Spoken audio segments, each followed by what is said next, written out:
They were heading for Egypt's famed pyramids when their bus was hit. One in a series of suspected attacks targeting the tourism industry. Dozens of militants are now dead, a day after a roadside bomb exploded here, not far from the Giza site. 3 Vietnamese tourists and an Egyptian guide were killed. We saw people carry the dead bodies. Some people brought the wounded inside an ambulance to take them to Al Haram Hospital, and residents of the area helped to carry the injured. All of them were tourists.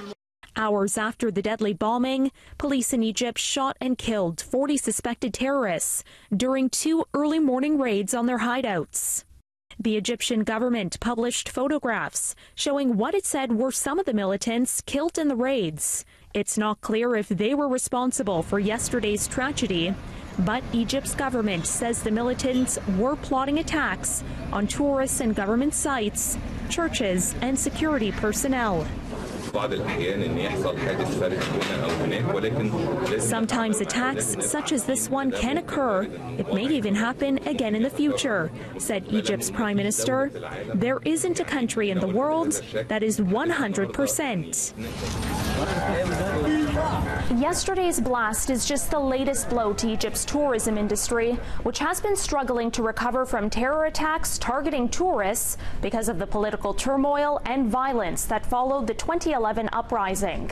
What they're doing is signaling to the Egyptian regime that they're moving out of their own territory and now attacking the very primary source of income for many Egyptians. About 30% of the economy goes to tourism.